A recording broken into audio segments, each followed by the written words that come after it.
বিসমিল্লাহির রহমানির রহিম। দেশের উদ্দেশ্যে যাত্রা শুরু করছি। তো আমি আরাবিয়ান এয়ারলাইন্সে যেতেছি। আরাবিয়ান এয়ারলাইন্সে দুবাই শারজাহ হয়ে সেরা বাংলাদেশে যাবো ইনশাল্লাহ। তো আরাবিয়ান এয়ারলাইন্সে আপনার যে কার্টুন কার্টুন যাবো না, এরকম একটা লাগেজ নিতে পারেন। এই লাগেজটা হচ্ছে মানে লাগেজের ভিতরে 3টা কোয়ালিটি আসে। একটা হচ্ছে একবারে বড়, আর এটা মিডিয়াম, তারপর আর একটা ছোটো। তো এটা মিডিয়াম সাইজের এই লাগেজটা নিছি। এই লাগেজ এরকম একটা লাগেজ নেওয়া যেতে পারে মিডিয়াম সাইজের। এটার ভিতরে 20 কিলো মাল। আর এটা হচ্ছে হাতের জন্য, এটা হচ্ছে ছোটো সাইজটা। এটা হাতে থাকবে, এটাতে 10 কিলো মাল। এই 30 কিলো মালামাল নিয়ে আমি যাত্রা শুরু করলাম। পাসপোর্ট টিকিট সব কিছু ইনশাল্লাহ সাথে আছে, বাকি আল্লাহ ভরসা। আর আপনাদের সাথে শেয়ার করবো যে আরাবিয়ান এয়ারলাইন্সে যদি বাংলাদেশে যান, আপনারা ভ্রমণ করেন, তো সুবিধা অসুবিধা কী, বাকিটা আপনাদের সাথে শেয়ার করবো ইনশাআল্লাহ। ওকে।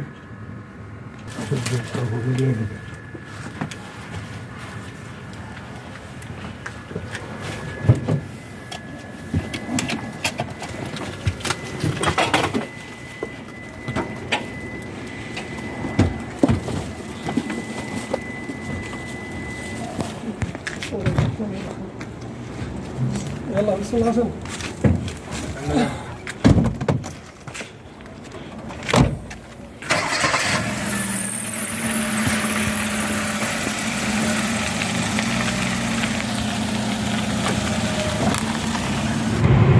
এয়ারপোর্ট রোড, এটা এয়ারপোর্ট রোডে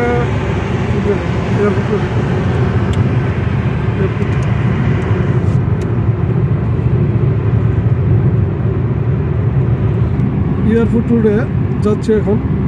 এই যে এয়ারপোর্ট রোডের এই জায়গাটা অনেক সুন্দর, খেজুর গাছে ভরপুর। বেগ ওই চলতো কি খবর? ভালো নেই? আলহামদুলিল্লাহ ভালো। King আবদুল্লাজিজ hospital. আর এটা হচ্ছে এয়ারপোর্ট রোড। এয়ারপোর্ট রোডের এই জায়গাটা অনেক সুন্দর দৃশ্য। এটা airport road, king Khaled international airport road. এটা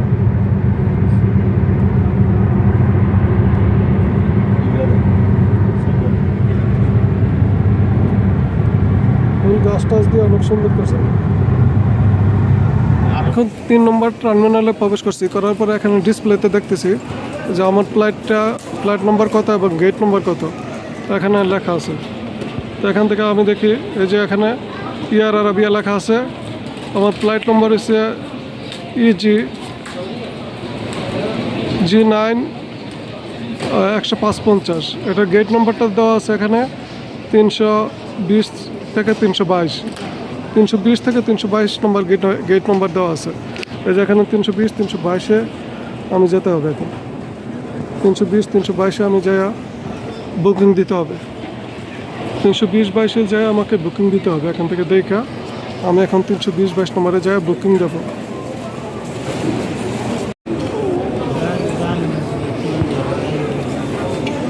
এই যে এখানে কাউন্টারে লেখা আছে এয়ার আরাবিয়া আর ফ্লাইট নম্বর কত, ফ্লাইট নম্বর সহ এখানে কাউন্টারে লেখা আছে।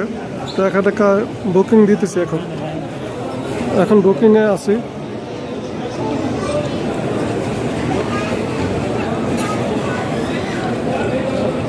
এখানে জুতা বেল সব কিছু দিতে হবে।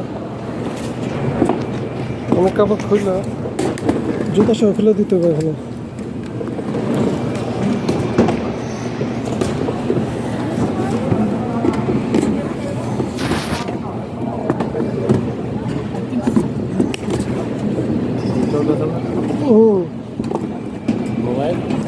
মোবাইল জুতা সব খেলে দেওয়া দিতে হবে।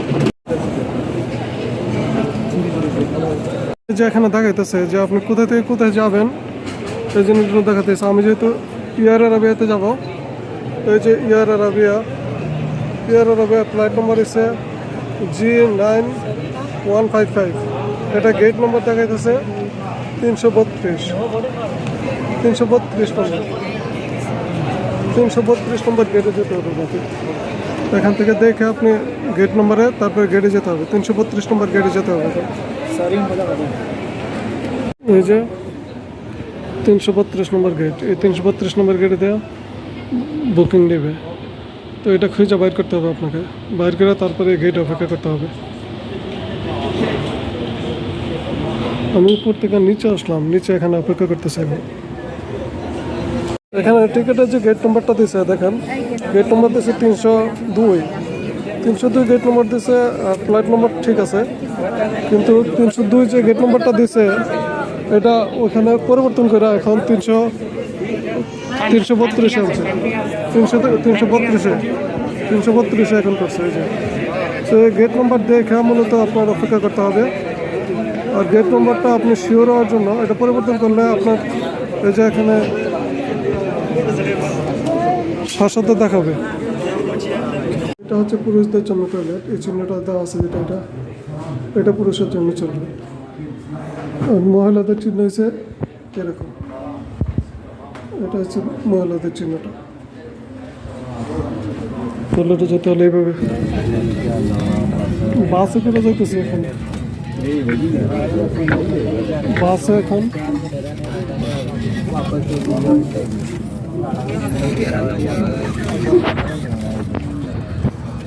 বাসে করে গিয়ে অ্যাপ্লাই করতে হবে।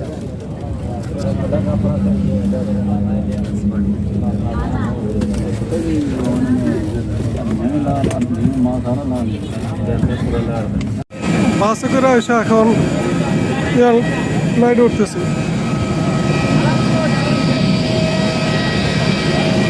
বাসে করে এসে ফ্লাইট উঠতেছে এখন।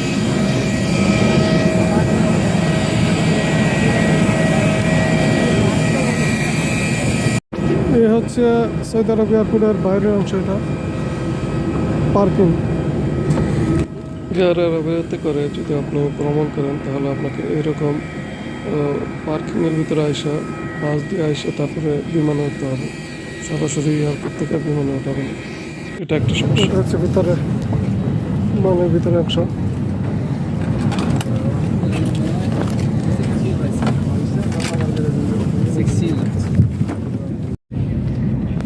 এয়ার আরবিয়া এয়ারলাইন্সের সিট আর আমার জ্যাকেট একরকম। এয়ার আরবিয়ার সিটের কালার আর আমার জ্যাকেটের কালার একই কালার। এখন দুবাই এসে গেছি, আর রাতের দৃশ্য এটা। দুবাইয়ে উপর থেকে এরকম দৃশ্যটা দেখা যাচ্ছে, এটা দুবাই রাতের দৃশ্যটা এরকম প্লেনের উপর থেকে দেখা যাচ্ছে ঠিক এরকম। 5:15 সাইরা 8:30 এসে পৌঁছে গেছে। আর এটা হচ্ছে দুবাই শারজা এয়ারপোর্টের ভিতরে, দুবাই শারজা এয়ারপোর্ট। এখানে নাম আছে, এখন বাসে নিয়ে এয়ারপোর্টের ভিতরে ঢুকাবো।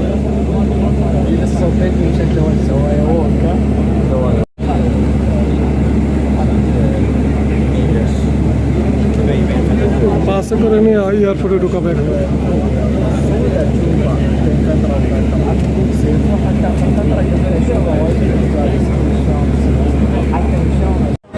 সোয়া 5টা ছাড়ছিল সৌদি আরব থেকে, আর 8:15 এসে মানে শারজা বিমানবন্দরে এসে পৌঁছে গেছে। তো শারজা বিমানবন্দর থেকে এখন বাংলাদেশের উদ্দেশ্যে কয়টায় ছাড়বো এটা এখানে ডিসপ্লেতে দেখতে হবে, এবং এখানে যে গেট নাম্বার আছে গেট নাম্বারে যেতে হবে, গেট নাম্বারটা এখানে দেখতে হবে। আর এখানে টিকিটের সাথে ফ্লাইট নাম্বারটা মিলাতে হবে। এই যে ফ্লাইট নাম্বারটা, এটা এই হচ্ছে আমার ফ্লাইট নাম্বার। ফ্লাইট নাম্বার হচ্ছে G9518। এখন G9518 এখানে আর এয়ার আরবিয়া এটা আছে কিনা, আপনি কোন জায়গায় আছে দেখতে হবে, গেট নাম্বার কত। এয়ার আরবিয়া G9598, এটা আপনাকে এখান থেকে দেখে তারপরে গেট নাম্বারে যায় গেটে প্রবেশ করতে হবে। এখনও গেট নাম্বার আসে না, এখানে গেট নাম্বার এখনও আসে না। এই যে G518 গেট নাম্বার এসে 21 নম্বর গেটে যেতে হবে, 21 নম্বর গেটে আমাকে যেতে হবে। তো আমি 21 নম্বর গেট এখন দেখে যাবো। এই যে 20, 19, 20, 21 গেট এখানে। আর এখানে চেকে দিতে হবে, ব্যাগ চেকে দিয়ে যেতে হবে। এয়ারপোর্টের ভিতরে বাচ্চারা খেলাধুলা করতেছে, খেলাধুলা করার জন্য জায়গা আছে বাচ্চাদের। বাচ্চারা খেলাধুলা করতেছে এয়ারপোর্টের ভিতরে।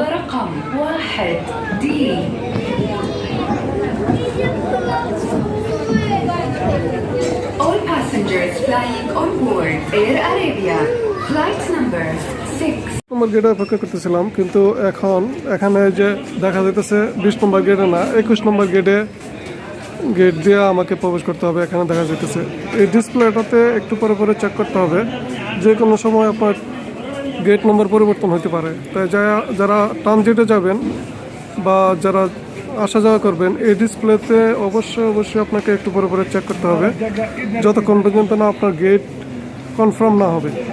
এই যে আমার ফ্লাইট নম্বর এটা, এই ফ্লাইট নম্বরে আপনি ফ্লাইট নম্বরটা দেখবেন, ফ্লাইট নম্বরের সাথে ডিসপ্লেতে মিলিয়ে দেখবেন যে কোন গেটে আপনার চেকিং শুরু হয়েছে। এই যে আমার এটাতে চেকিং শুরু হয়ে গেছে অলরেডি, আমি আপনাদেরকে দেখাই। এখানে গেট নাম্বারটা দেখাবে, এই যে 21 নম্বর গেটে যেতে হবে ঢাকা, ফ্লাইট নম্বর এত দেখাইতেছে। 21 নম্বর গেটে ওপেনিং হয়ে গেছে, চেক ওপেন চলতেছে। তো আমাকে 21 নম্বর গেটে অবশ্যই যেতে হবে। এখন 21 নম্বর গেটে যেতেছি। এখন 21 নম্বর গেটে যেয়ে তারপরে এদিকে নিচে যেতে হবে, নিচে। তো হচ্ছে গেট, এখানে ডিসপ্লেতে লেখা আছে গেট নাম্বার আর ফ্লাইট নাম্বার গেট নাম্বার লেখা আছে। তো এটা দেখে আপনার শিওর হতে হবে যে আপনি এই গেটে দিয়ে যাবেন। অন্য কোনো গেটে যদি বসে থাকেন তাহলে কিন্তু আপনার বিপদ হতে পারে। এই যে গেট, এটা ফ্লাইট নাম্বার, এটা 12:15টায় ছাড়বে। তো আপনি গেটে অবশ্যই এরকম দেখে তারপরে বসতে হবে। সবাই এখানে অপেক্ষা করতেছে।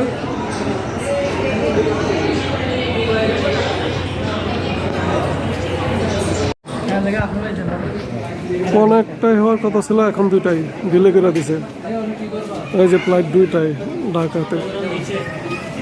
ঢাকাতে ফ্লাইট 2টাই ছাড়বে। অনেকটা ছিল, 2টাই করছে, এখন 2 ঘন্টা ডিলে করে দিছে। স্টেশন থেকে বাইরানোর পরে এখানে এই যে ভুটে দেখতে হবে যে আমি যে ফ্লাইটে আসলাম, এই ফ্লাইটে যে বেল্ট এটা কোন দিকে আছে। এই যে আমি যেটাতে আসলাম এটা হচ্ছে G9 কত 18 518, যেটা এটা 5 নম্বর বেল্টে দেবে। 5 নম্বর বেল্টে দিকে দেওয়া আছে, যেতে হবে 5 নম্বর বেল্টে।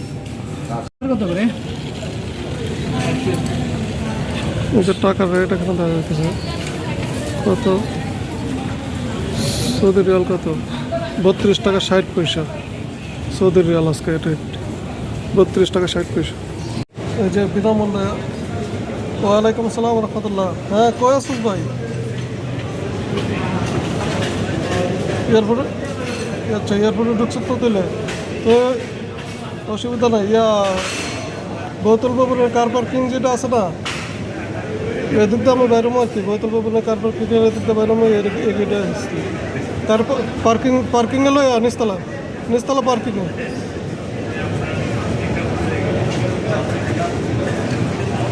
মাশাআল্লাহ, বাংলাদেশ এয়ারপোর্টের ভিতরে টেলিফোনের ব্যবস্থা আছে। ফ্রিতে টেলিফোন আপনি করতে পারবেন আপনার গুরুত্বপূর্ণ তথ্য আদান প্রদানের জন্য। তাছাড়া ওয়াইফাইয়ের ব্যবস্থা আছে, আপনি চাইলে ওয়াইফাই ব্যবহার করতে পারেন। তার জন্য আপনাকে যাত্রী সেবা কেন্দ্রতে যোগাযোগ করে আপনার ওয়াইফাইটা সেট করে নিতে হবে। ধন্যবাদ। এয়ার আরাবিয়াতে করে সৌদি আরব থেকে বাংলাদেশে আসলাম। তো এয়ার আরাবিয়াতে আসার অসুবিধা অনেক, কিন্তু সুবিধা 2টাই আছে। একটা হচ্ছে দিনে দিনে এসে পৌঁছাইতে পারলাম, আর একটা হচ্ছে মানে একটু আগে টিকিট পাওয়া গেল। আর অসুবিধার দিক যদি বলি, বিমানের খাবার দিত না, তারপরে বিমানের কি যেন বলে, কাউন্টার একটু পরে পরিবর্তন হইব। তারপরে কি যেন বলছিলাম, আরও ও ডিলে হইতে পারে, ডিলে হওয়ার সম্ভাবনা বেশি, ডিলে হইব, আরও নানান কিছু কাহিনি। তো সব কিছু মিলাইয়া ডাইরেক্ট আসাটাই ভালো। তবে আমার মতো যারা দূরে গ্রামের ভিতরে বাড়ি, দিনে দিনে বাড়িতে পৌঁছাইতে চান, তাদের জন্য এটা মোটামুটি চলে এয়ার এয়ারলাইন্স। আমার মতো যারা দুবাই এয়ারপোর্টটা ঘুরে দেখতে চান এবং দিনে দিনে দেশে দেশের বাড়িতে গ্রামের বাড়িতে পৌঁছাইতে চান তারা ইচ্ছা করলে এয়ার অ্যারাবিয়াতে আসতে পারেন। আশা করা যায় বড় কোনো সমস্যা হবে না ইনশাল্লাহ। আপনারা চাইলে এয়ার অ্যারাবিয়া